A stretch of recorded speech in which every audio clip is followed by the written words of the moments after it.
السلام علیکم ورحمۃ اللہ وبرکاتہ۔ ناظرین، حق کی آواز پر آپ کا خیر مقدم ہے۔ آپ دیکھ رہے ہیں آج کی بات رحمت علی کے ساتھ۔ عبادت بھی ضروری ہے اور سیاست بھی ضروری ہے۔ معزز سامعین کرام، آپ حضرات کو شاید یہ موضوع کچھ عجیب و غریب محسوس ہو رہا ہو، لیکن میں نے عالمی سطح سے لے کر کے ملکی اور مقامی سطح تک غور کیا اور جائزہ لیا تو یہ محسوس ہوا کہ لوگ اب سیاست کا مطلب ہی کچھ اور سمجھتے ہیں، بلکہ اکثر و بیشتر یہ مشورہ بھی دے دیا کرتے ہیں کہ اچھے لوگ کو سیاست سے دور رہنا چاہیے۔ بعض لوگ تو علماء کرام کو ہی نشانہ بنا کر کہتے ہیں کہ انہیں سیاست میں حصہ لینا ہی نہیں چاہیے، یعنی ان کی نظروں میں سیاست انتہائی گھٹیا چیز ہے، اور شاید اسی سوچ اور نظریے کی بنیاد پر ہندوستان کی آزادی کے بعد علماء کے ہی ایک پلیٹ فارم نے سیاست سے دستبردار ہونے کا اعلان بھی کر دیا تھا، لیکن اس کے باوجود بھی علماء کا وہ طبقہ ملک کی ایک سیاسی پارٹی کانگریس کے ساتھ رہا، حتیٰ کہ اس کی پہچان ایک کانگریسی پٹھو کی طرح ہونے لگا۔ اب سوال یہ پیدا ہوتا ہے کہ جب کانگریس کی بلا شرط حمایت ہی کرنی تھی تو پھر سیاست سے دستبردار ہونے کا اعلان کیوں کیا گیا، اور آپ کے اس رویے سے مسلمانوں کا کیا بھلا ہوا؟ ایسا غیر ذمہ دارانہ قدم نہ اٹھایا گیا ہوتا تو آج جمہوری نظام میں مسلمانوں کی بھی سیاسی طاقت ہوتی، سیاسی پہچان ہوتی، اور جب سیاسی پہچان ہوتی تو قدم قدم پر رونا رونے کی ضرورت نہیں پڑتی۔ اب دوسرا سوال، آخر سیاست سے دستبردار ہونے کا اعلان کر دیا گیا تو پھر انفرادی طور پر سیاست کا ذائقہ چکھنے کی کوشش میں مصروف کیوں رہا گیا؟ یا تیسرا سوال، آج بہت ساری مسلم پارٹیاں ہیں، کچھ کا نام 5 سال تک سننے میں آتا ہے اور کچھ کا نام 4.5 مہینے تک سننے میں آتا ہے، لیکن عام طور پر آج مسلمانوں کے لیے ریزرویشن کا مطالبہ کیا جا رہا ہے، لیکن نیتا جی ہیں، ایم پی صاحب ہیں، کچھ مولانا صاحبان بھی ہیں۔ کوئی پوچھے تو پوچھے کیسے کہ جب آپ مسلمانوں کے لیے ریزرویشن کا مطالبہ کیا جا رہا ہے تو کل جب ریزرویشن دیا گیا تھا تو دفعہ 341 والے معاملے پر ایک آرڈیننس جاری کر کے پابندی لگائی گئی تو اس وقت زبانیں بند تھیں۔ تو اس وقت زبانیں کیوں بند تھیں؟ جب مذہب اسلام مساوات کی تعلیم دیتا ہے تو مسئلہ خلافت نامی کتاب کیوں لکھی گئی؟ اور ملک آزاد ہوتے ہی مسلمانوں نے ہی مسلمانوں کو مخصوص سہولیات سے محروم کرنے کا حکومت کو مشورہ کیوں دیا؟ اور ان کے مشوروں کی روشنی میں جب مسلمانوں کی سیاسی حیثیت ہی ختم ہو گئی تو آج پھر سینے میں قوم کا درد کیوں اٹھنے لگا؟ اس وقت اگر سنجیدگی سے غور کیا گیا ہوتا تو شاید سمجھ میں آیا ہوتا اور مفاد پرستی سے اوپر اٹھنے کا جذبہ پیدا ہوا ہوتا تو ریزرویشن پر مذہبی پابندی نہیں لگی ہوتی۔ آج مسلمانوں کی تقریباً 40,000 برادریاں سیاسی طور پر مضبوط ہوتی۔ مساوات کا نعرہ لگانا تو بہت آسان ہے، مگر مساوات کا عملی جامہ پہنانا بہت مشکل ہے۔ اسی وجہ سے سینہ ٹھوک کر کہا جا سکتا ہے کہ مذہب اسلام کے اندر مساوات ہے، مگر مسلمانوں کے اندر مساوات نہیں ہے۔ مذہب اسلام کے اندر اونچ نیچ بھید بھاؤ نہیں ہے، لیکن مسلمانوں کے اندر آج بھی یہ بیماری ہے، اور کچھ ایسے چہرے کل بھی تھے اور آج بھی ہیں جو دن کے اجالے میں خطبہ حجۃ الوداع کی فضیلت بیان کرتے ہیں اور رات کی تاریکی میں اسی کی مخالفت کی تدابیریں کرتے ہیں اور دوسروں کو صرف تعلیم حاصل کرنے کا مشورہ دیتے ہیں۔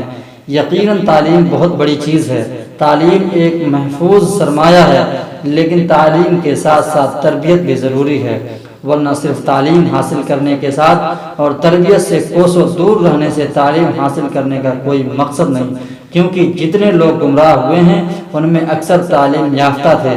کوئی ثابت نہیں کر سکتا کہ فلاں جاہل گمراہ ہو گیا، ایسا اس لیے ہوا کہ تعلیم کے ساتھ تربیت نہیں تھی، اور تربیت کا تو اتنا اثر ہوتا ہے کہ ایک پیر کا بیٹا بغیر تعلیم حاصل کیے بھی پیر بن جاتا ہے۔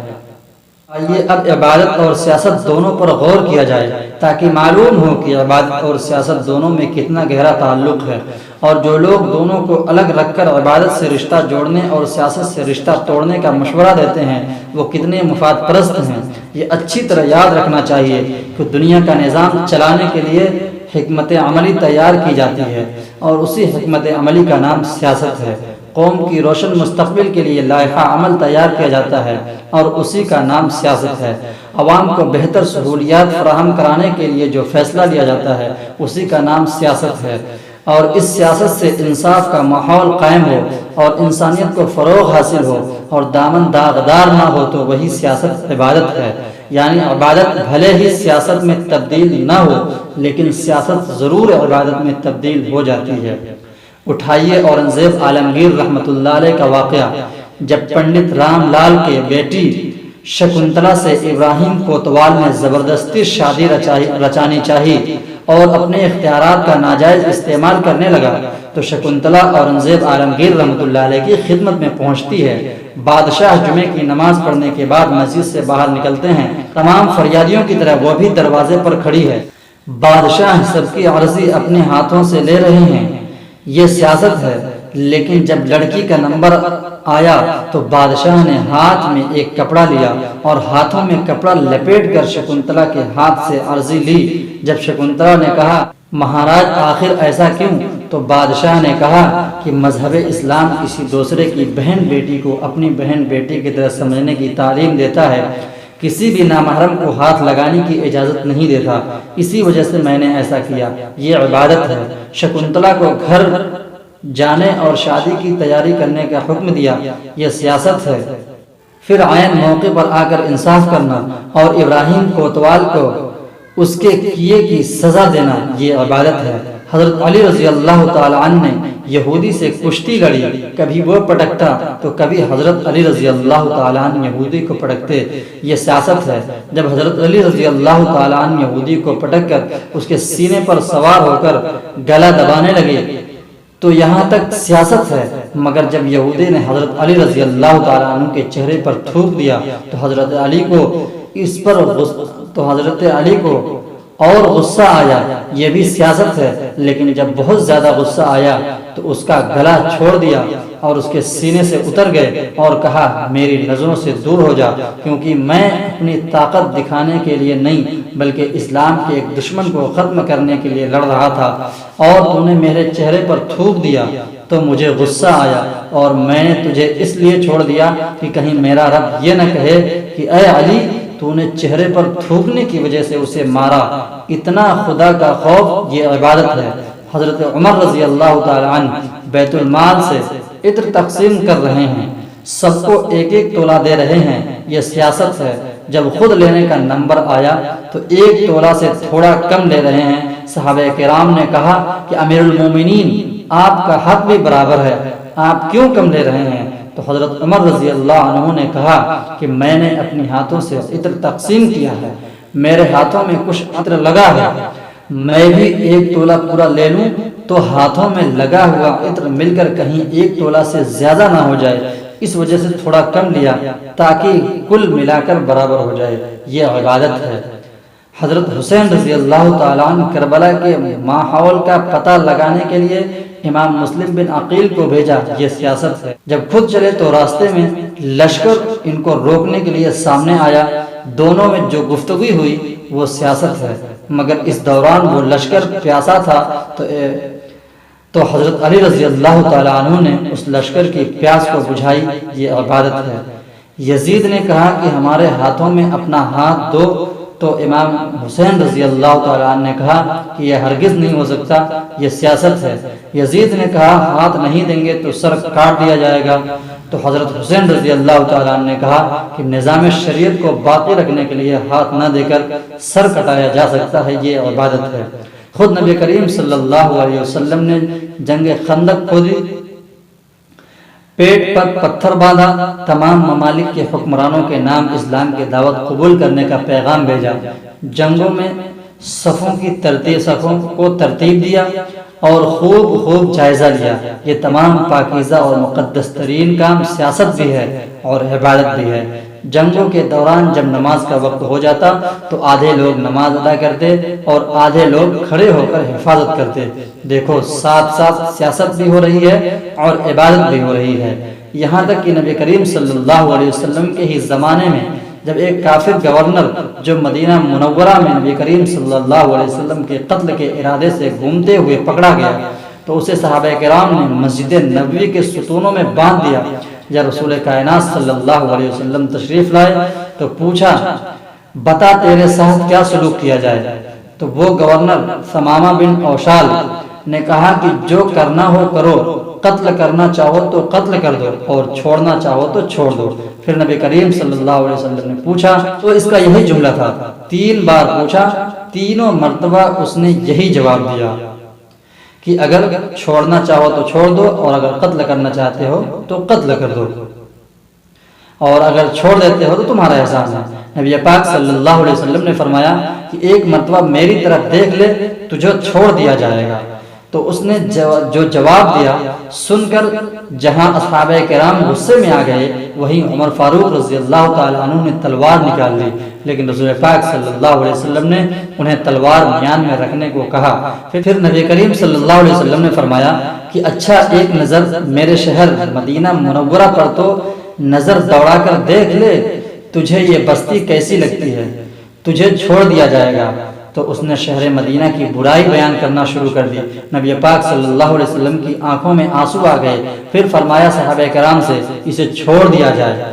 جب چھوڑ دیا گیا تو وہ گورنر کہتا ہے کہ اس بات کی کیا ضمانت ہے کہ میں اپنے گھر پہنچ جاؤں گا، کہیں آپ کے ساتھی مجھے راستے میں قتل نہ کر دیں۔ تو نبی کریم صلی اللہ علیہ وسلم نے فرمایا کہ تو میرے بہت سارے ساتھیوں کا قتل کر چکا ہے، اب تجھے چھوڑ دیا گیا ہے، کوئی تجھے قتل نہیں کرے گا۔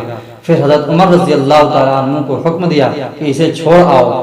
اب چلا ثمامہ جو کبھی نبی کریم صلی اللہ علیہ وسلم کا چہرہ نہیں دیکھا کرتا تھا بلکہ بات بھی کرتا تھا تو چہرہ دوسری طرف پھیرے رہتا تھا، لیکن جاتے جاتے مسجد نبوی کے دروازے پر پہنچا تو گھوم کر وہ چہرہ دیکھا جو 14ویں رات کے چاند کے مانند چمکتا تھا۔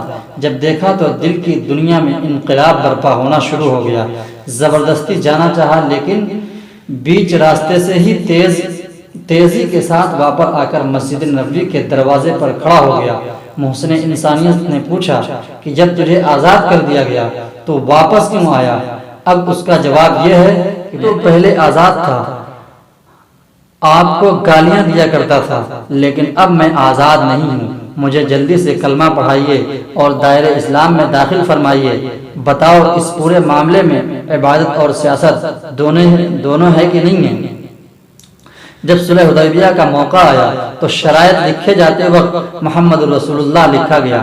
کفار نے اعتراض کیا کہ ہم رسول مانتے ہی نہیں، اس لیے یہ لفظ کاٹا جائے۔ تو نبی کریم صلی اللہ علیہ وسلم نے فرمایا کہ لفظ رسول کاٹ دیا جائے، مگر ادب و احترام اور محبت کا یہ حال تھا کہ کسی کے پاس اتنی جرأت نہ ہو رہی تھی کہ لفظ رسول کاٹ دیں، تو خود نبی کریم صلی اللہ علیہ وسلم نے اپنے ہاتھوں سے کاٹا۔ دل پر ہاتھ رکھ کر بتاؤ کہ نبی کریم صلی اللہ علیہ وسلم کے اس کام میں سیاست ہے کہ نہیں ہے؟ اور جو صحابہ کرام لفظ رسول کاٹنے کے لیے تیار نہیں ہوئے تو یہ عبادت ہے کہ نہیں ہے؟ نبی کریم صلی اللہ علیہ وسلم کے دنیا سے پردہ فرمانے کے بعد حضرت ابوبکر صدیق کے زمانے میں فتوحات کا سلسلہ شروع ہوا اور حضرت عمر فاروق رضی اللہ تعالیٰ عنہ کے زمانے میں تو علاقے کے علاقے اور ملک فتح ہونے لگے، یہاں تک کہ کیسر و کسریٰ بھی فتح ہو گیا، اور حضرت عمر نے تلوار زمین میں گاڑی اور اعلان کیا کہ اس تلوار کی اونچائی کے برابر مال و زر یہاں جمع کرو اور ملک چھوڑ کر چلے جاؤ۔ اسی موقع پر کیسر و کسریٰ کا کنگن جو سونے چاندی کا تھا وہ بھی جمع ہو گیا۔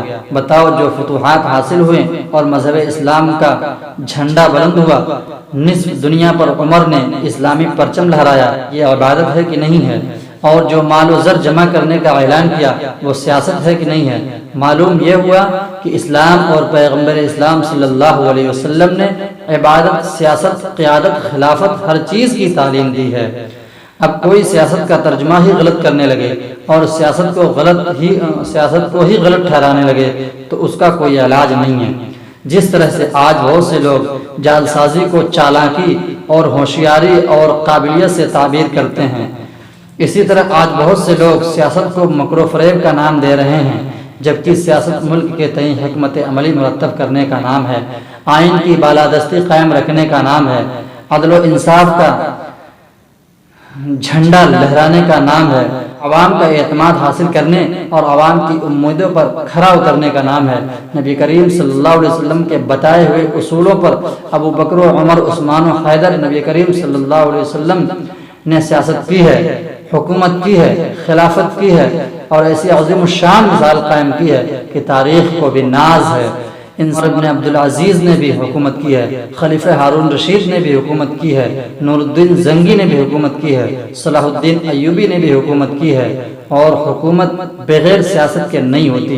یہ اپنے وقت کے امام بھی تھے، حکمران بھی تھے، تو جب فرمان رسول صلی اللہ علیہ وسلم کے طریقوں پر عمل کرنے کے لیے درس دیا جاتا ہے تو کیوں صرف عبادت کی بات کی جاتی ہے، سیاست کی بات کیوں نہیں کی جاتی ہے؟ معلوم یہ ہوا کہ کچھ ادھر ادھر گھمایا جا رہا ہے اور عبادت و سیاست کے مابین ایسا خلا پیدا کرنے کی کوشش کی جا رہی ہے کہ آنے والی نسل یہ سمجھے کہ مسلمان کو سیاست سے دور رہنا چاہیے اور صرف عبادت کرنا چاہیے، بھلے ہی کوئی عبادت گاہ بچے یا نہ بچے۔ شاید اسی کو دھیان میں رکھتے ہوئے حضرت مولانا ابو الحسن علی میاں ندوی رحمۃ اللہ علیہ کہا کرتے تھے کہ مسلمان سیاست سے دور رہ کر صرف عبادت کرے گا تو ایسا بھی وقت آ سکتا ہے کہ وہ عبادت گاہوں کا تحفظ بھی نہ کر پائے۔ اس لیے ہمیں عبادت اور سیاست دونوں میدان میں محاسبہ کرنے کی ضرورت ہے۔